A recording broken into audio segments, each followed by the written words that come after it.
Hello friends, అందరికీ నమస్కారం. నేను మీ చిత్తూరు పిల్ల. ఈరోజు మేము మా కులదైవం మునీశ్వరుడికి పూజ చేయడానికి వచ్చాము. మేము ఈరోజు పూజ ఎలా చేశామనేది నేను మీకు చూపిస్తాను. మేము స్వామివారికి నైవేద్యంగా బెల్లం అన్నం వండాము. చాలా బాగా వచ్చింది ప్రసాదం.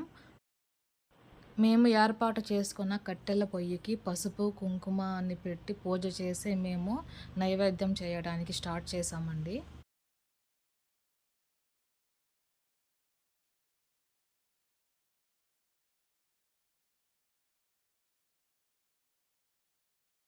పూజ అనేది బాగా జరగాలని మేము పొయ్యి అంటించేటప్పుడు కర్పూరం పెట్టి మేము అంటించాము. మేము గుడి దగ్గరికి వచ్చేటప్పుడు మేము రెడీ చేసి పెట్టుకున్న కట్టెలు అనేది మర్చిపోయామండి. దానిని మా అన్న కూతురు తెచ్చి మాకు ఇస్తోంది.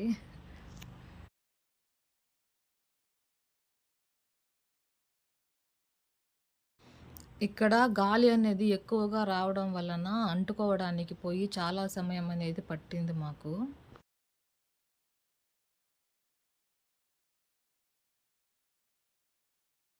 చల్లటి వాతావరణంలో మేము స్వామివారికి పూజ చేయడం మాకు చాలా సంతోషంగా ఉన్నింది. మనం ఎన్ని గుళ్ళకి వెళ్ళినా సరే మన కులదైవాన్ని మనం ఎప్పుడూ మర్చిపోకూడదు. ఎక్కువ గాలి ఉండడం వలన మా అమ్మ ఈ పొయ్యి అంటించడానికి చాలా కష్టాలు పడుతోంది. స్వామివారికి ప్రసాదం పెట్టడం కోసం మేము కొత్త కుండను కొనుక్కొని వచ్చాము. దానికి పసుపు, కుంకుమ పెట్టి మేము ప్రసాదం వండుతున్నాం. నీళ్ళు ఇంకా బియ్యం వేసి మేము ఇప్పుడు ఉడికిస్తాం బియ్యాన్ని.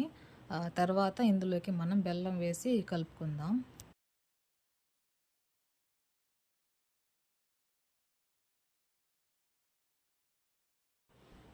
ఇదేనండి మేము మొక్కే మునీశ్వరుడు. ఈ పుట్ట అనేది ఇంతకు ముందు లేదు. 1 ఇయర్ గానీ ఈ పుట్ట అనేది వచ్చింది ఇక్కడ.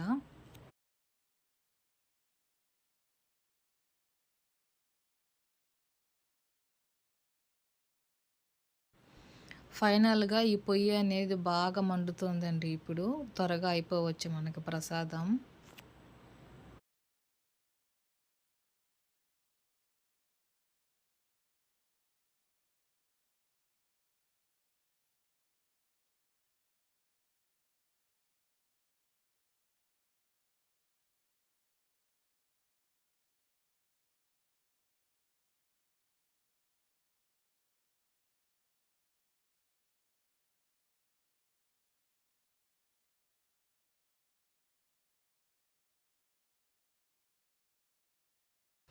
మాకు ఇక్కడ విపరీతమైన ఎండలు ఉంటున్నాయి. కానీ మేము పూజ చేసే రోజు మాకిక్కడ గాలి బాగా వీస్తోంది.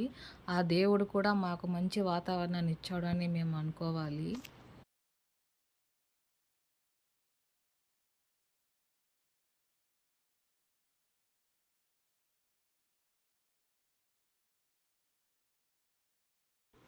మన మునీశ్వరుడు ఉండే ప్లేస్‌లో మనకిక్కడ మామిడి చెట్టు ఉంది.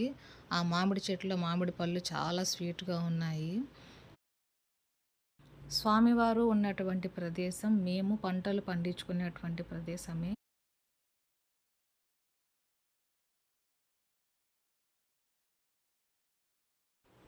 మనకి అన్నం బాగా ఉడకడం వలన ఇప్పుడు మనం తెచ్చుకున్నటువంటి బెల్లం ఇంకా చక్కెర వేసి కలిపేద్దాం.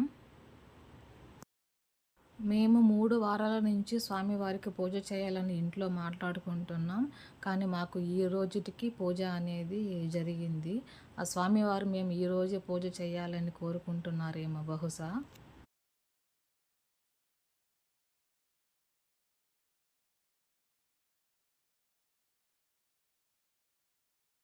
స్వామివారికి నైవేద్యం అనేది రెడీ అయిపోతుంది కాబట్టి ఇప్పుడు మేము స్వామివారిని కడిగి పసుపు, కుంకుమ అనేది పెడతాం. ఈ వీడియో మీరు ఇంతవరకు చూసారంటే మీకు ఎంతో కొంత నచ్చుంటుందని నేను అనుకుంటున్నాను. ప్లీజ్ లైక్ చేయండి. అలాగే మీ కులదైవం ఎవరో నాకు కమెంట్ చేయండి చూద్దాం.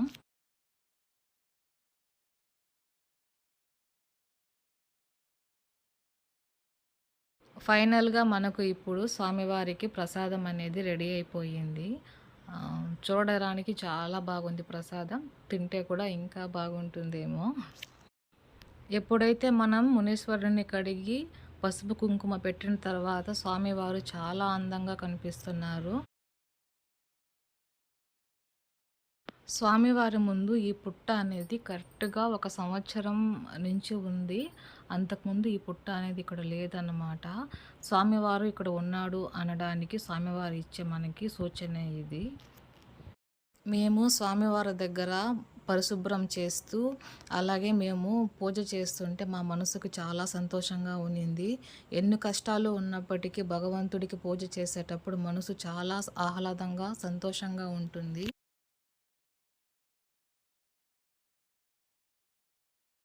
ఇక్కడ వాతావరణం చూడండి ఎంత బాగుందో. చల్లటి వాతావరణము. అందరం కలిసి పూజ చేస్తుంటే చాలా బాగుంది. స్వామివారికి మేము దీపం పెట్టి పువ్వులతో అన్నీ మేము అలంకరించాము. అలాగే పిండి దీపం కూడా పెట్టాము. మేము ఫైనల్‌గా దేవుడికి పూజ చేసేసామండి. పసుపు, కుంకుమ, పూలు, పండ్లు, పిండి దీపం, నూనె దీపం, అలాగే నైవేద్యం పెట్టి చాలా చక్కగా మేము పూజ చేశాము.